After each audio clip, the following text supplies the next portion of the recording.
ॐ त्र्यम्बकं जजामहे सुगन्धिं पुष्टिवर्धनम् उर्वारुकमिव बन्धनात् मृत्युर्मोक्षीयमामृतात्। भगवान शंकर का इस मंत्र के द्वारा अभिषेक करने से आदमी जो है मृत्यु जैसे भयंकर जो है उससे भी जो है जीत जाता है। जैसे व्रत तो सभी रखते ही हैं, व्रत खोलने का समय क्या होता है? शाम के टाइम या दोपहर के टाइम? तो जिन लड़कियों का विवाह नहीं हो रहा है, एक सूल ले लें, चुन्नी ले लें, एक नारियल ले लें, साथ में जो है पान ले लें, एक मीठा पान ले लें, और माँ भगवती को एक मंत्र आता है। पंडित जी, धतूरा और बेलपत्र वैसे कुछ लोगों का कहना है कि उनको ना साथ में नहीं चढ़ाना चाहिए, ऐसा भी है?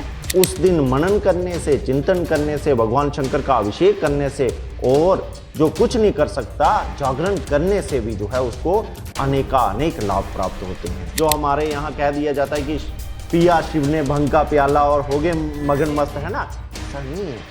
हर एक चीज जो है एक अपना जो है महत्व रखती है, बेनिफिट रखती है। महामृत्युंजय जाप अनुष्ठान कहते हैं, वह करवाने से क्या होता है कि वह जटिल रोग की निवृत्ति हो जाती है, रोगों का शमन हो जाता है, घर से जो है रोग निकल जाता है, दवाइयाँ निकल जाती है, डॉक्टर के पास जाना निकल जाता है।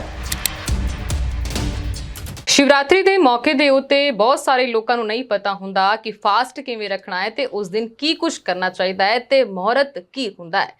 ਸਤਿ ਸ਼੍ਰੀ ਅਕਾਲ, ਤੁਸੀਂ ਜੁੜੇ ਹੋ ਖਬਰ ਵਾਲੇ ਟੀਵੀ ਦੇ ਨਾਲ ਤੇ ਮੈਂ ਤੁਹਾਡੇ ਨਾਲ ਭਾਗਿਆਸ਼੍ਰੀ। ਅੱਜ ਸਾਡੇ ਨਾਲ ਮੌਜੂਦ ਨੇ ਪੰਡਿਤ ਅਸ਼ਵਨੀ ਵਸ਼ਿਸ਼ਟ। ਉਹਨਾਂ ਨਾਲ ਗੱਲਬਾਤ ਕਰਾਂਗੇ ਤੇ ਜਾਣਾਂਗੇ ਸ਼ਿਵਰਾਤਰੀ ਦੇ ਪਾਵਨ ਤਿਉਹਾਰ ਦੇ ਉੱਤੇ ਉਸ ਦਿਨ ਕੀ ਕੁਝ ਕੀਤਾ ਜਾਂਦਾ ਹੈਗਾ, ਪੂਰੀ ਜਾਣਕਾਰੀ ਲਵਾਂਗੇ।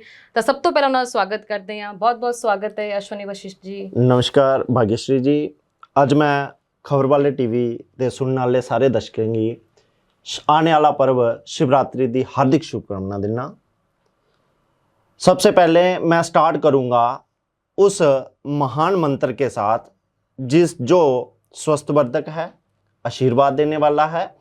ॐ त्र्यम्बकं जजामहे सुगंधिं पुष्टिवर्धनम् उर्वारुकमिव बन्धनान् मृत्युर्मोक्षीयमामृतात्। शिवरात्रि जो पर्व है आने वाले 15 फरवरी 2026 को है, रविवार के दिन है। तो ये पर्व साल में एक बार आता है और ये जागरण की रात इसको कहा जाता है। भगवान शंकर का अर्चन, पूजन, कीर्तन, मनन और अभिषेक इत्यादि किया जाता है इस दिन। पंडित जी, जो आपने ये मंत्र बोला है, सबसे पहले मैं यही पूछना चाहूंगी, इस मंत्र का मतलब क्या है? हाँ, ये जो मंत्र है ये स्वस्थवर्धक मंत्र है।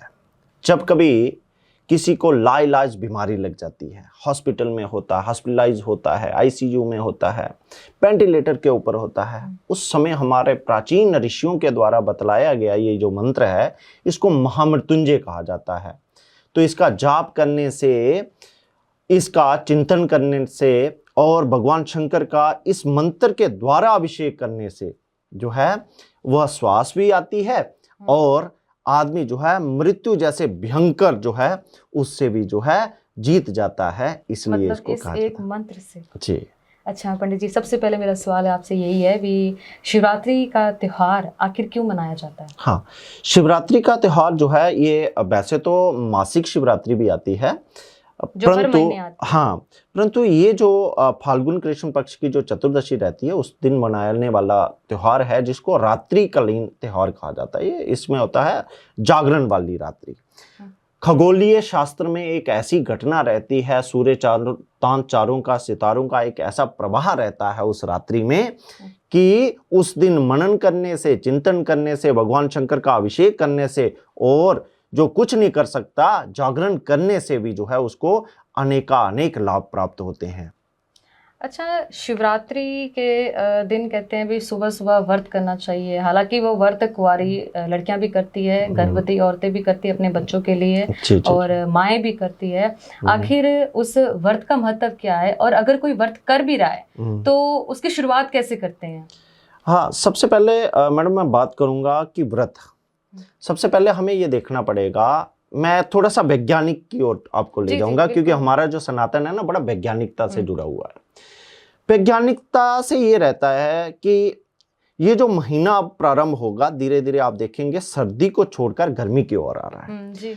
तो कीड़े मकोड़े विषैले जो है सांप बिच्छू इत्यादि डसते हैं, बहुत सारी चीजें होती हैं। तो भगवान शंकर का जो संदेश है व्रत के माध्यम से, तो यहाँ पे वैसा ही व्रत करवाया जाता है, वैसी चीजों का सेवन किया जाता है और वैसी चीजों को भगवान शंकर के शिवलिंग के ऊपर चढ़ाया जाता है। फॉर एग्जाम्पल यहाँ पे सबसे पहले कहा जाता है कि व्रत में नमक छोड़े, जी, है ना। पर वो सेंधा नमक भी तो खाते हैं। नहीं, ये जो व्रत है, अगर कोई स्वस्थ है, शरीर उसका तंदुरुस्त है, तो वह बिना नमक के व्रत करे और ऐसे वस्तुओं का सेवन करे, व्रत वाली ऐसी वस्तुओं का सेवन करे, यानी कि लिक्विड ज्यादा ले, दूध ले, फल ले, मिठाई फल ले, फ्रूट ले, जूस ले, ये सारी चीजों के ऊपर व्रत रखे।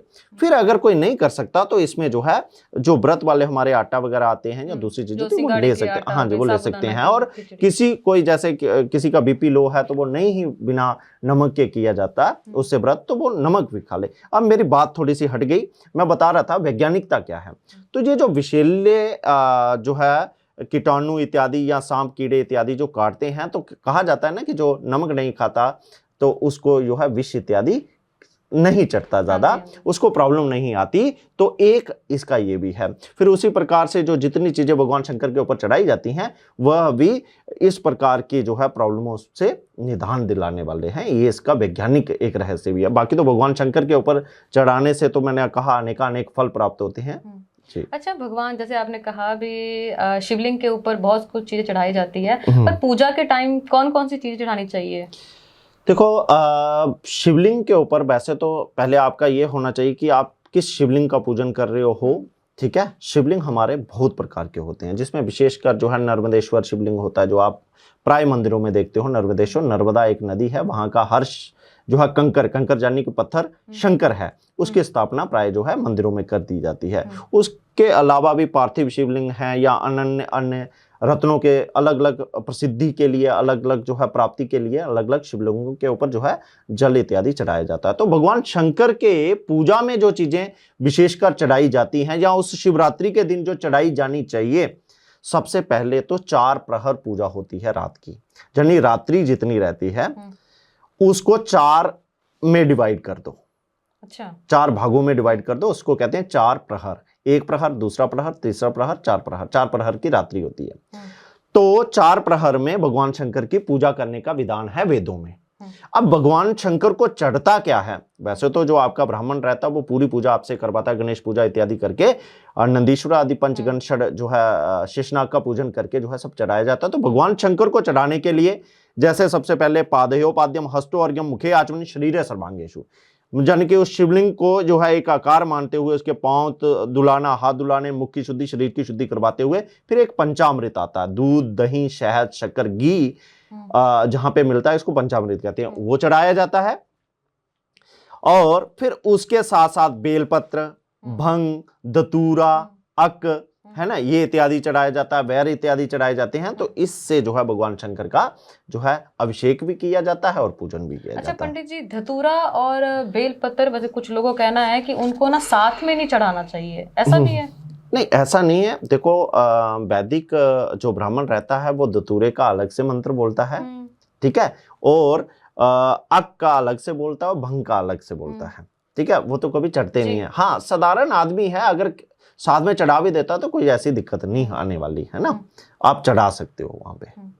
अच्छा पंडित जी, मेरा अगला सवाल यही होगा आपसे कि आखिर जब शिवरात्रि का जैसे व्रत तो सभी रखते ही हैं, व्रत खोलने का समय क्या होता है? शाम के टाइम या दोपहर के टाइम या फिर उसके अगले दिन? जैसे चतुर्दशी खत्म हो जाएगी, नेक्स्ट डे दूसरे दिन जो है सुबह, वैसे तो जो 4 प्रहर की पूजा करेंगे तो वो तो जो है अंतिम जब उनका पूजन होगा तो व्रत के बाद हमारे यहाँ विधान है सनातन में कि व्रत के बाद हम जो है भोजन भंडारा इत्यादि करते हैं।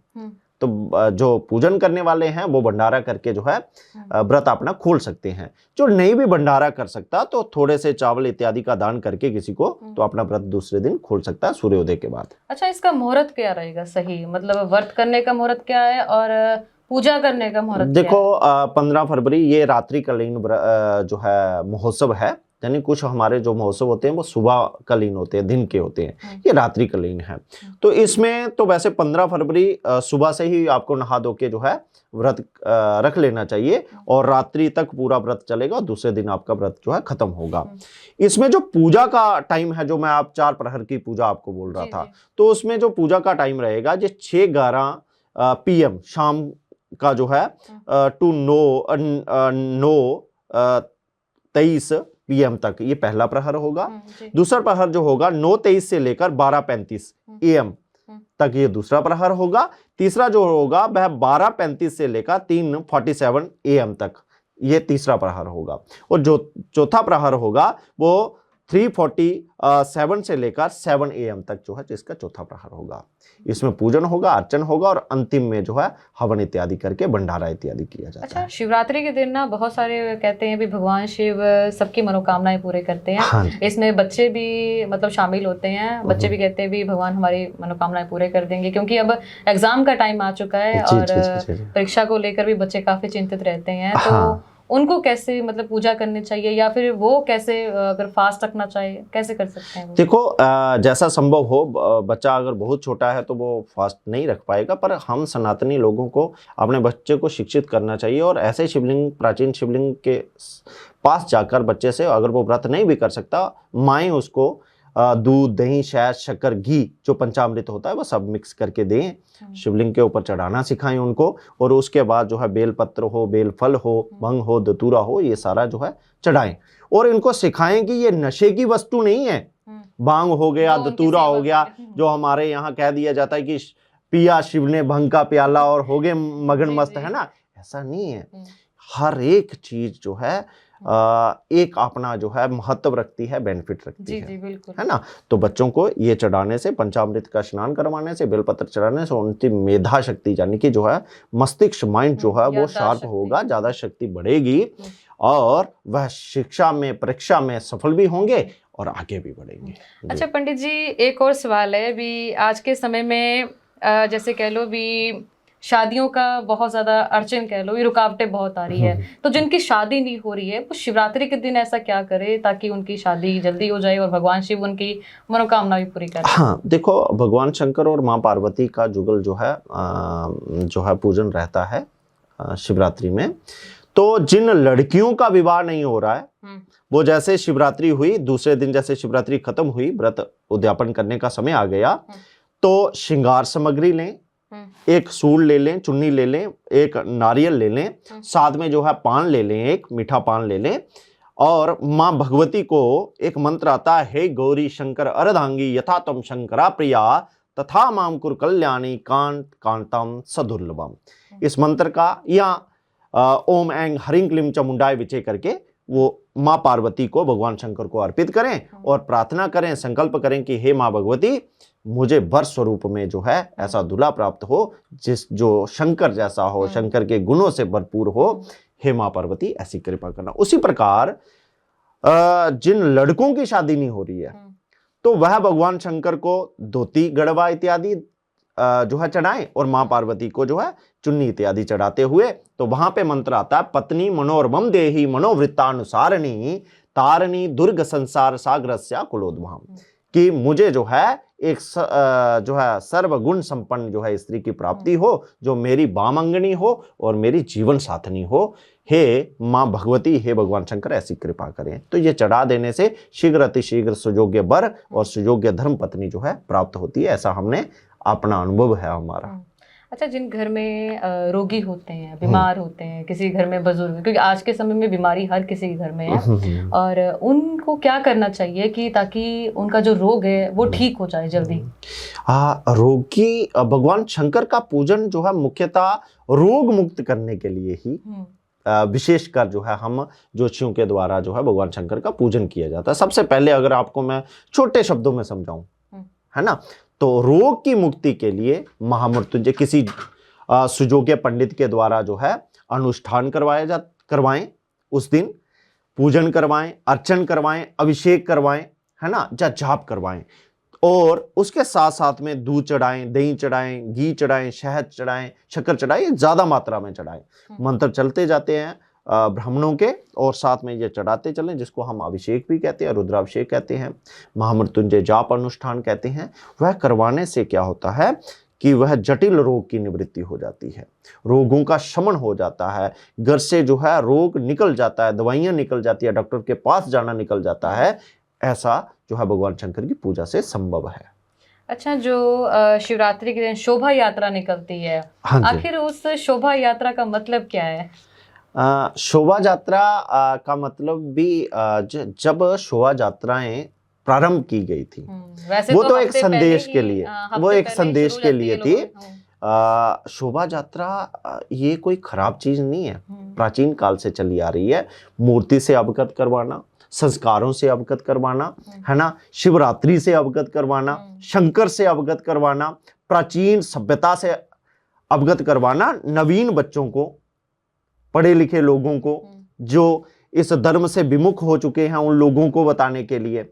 हाँ, थोड़ा सा वर्तमान में जो है उस शोभा यात्रा ने एक अलग रूप धारण कर लिया है, जिसमें बड़े बड़े ढोल नगाड़े या बड़े बड़े डीजों के ऊपर भांग वाला, मुख्यतः हमने देखा है वो भांग वाला ही चल रहा होता है, और यही संदेश दिया जाता है। अब वो संदेश नहीं दिया जाता कि शंकर जो है समाधि स्वरूप में है, शंकर जो है निरंतर प्रयत्नशील, स्मरणशील, है ना, समाधिशील, कुछ अनुभव करने की कोशिश करने वाले। आज कहा जाता है कि वो शंकर भांग पीने वाले, वही बताया जाता है।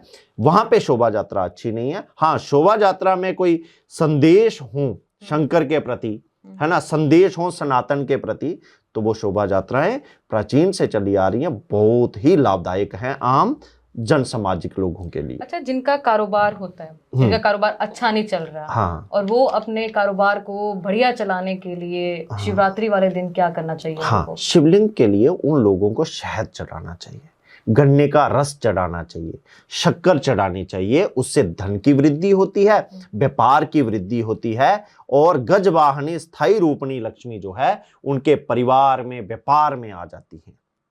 अच्छा पंडित जी, ये भी बताइए मुझे भी, अगर किसी का बच्चा नहीं हो रहा, जो काफी समय से, काफी सालों से मतलब माँ बाप बनने के लिए तरस रही हैं, वो शिवरात्रि पर ऐसा क्या करे कि शिव जी की उन पर कृपा हो जाए? जी, उसके लिए गाय का दूध कोशिश करें। ये जो टेट्रा पैक आ रहे हैं, दूसरे आ रहे हैं, ये वाला दूध नहीं, जो हमारी जो देसी गाय रहती है उनका दूध जो है भगवान शंकर के ऊपर, वो थोड़ी मात्रा में नहीं, 2-4 किलो। आजकल अगर मैं बोल दूंगा ये चीज़ तो लोग कहेंगे कि क्यों ना जाके वो पिंडी के ऊपर या वो शिवलिंग के ऊपर दूध चढ़ाने के बजाय किसी को दे दे।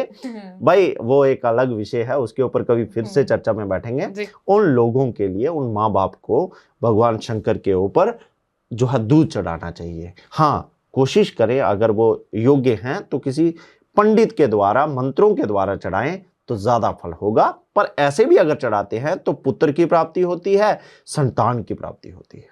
बहुत बहुत शुक्रिया पंडित जी। हाँ, तो ये था शिवरात्रि के ऊपर सारी जानकारी। उम्मीद करती हूँ आपको ये वीडियो अच्छी लगी होगी, और आगे ऐसे और टॉपिक पर आपके साथ चर्चा करेंगे। अभी हमें दीजिए इजाजत। नमस्कार।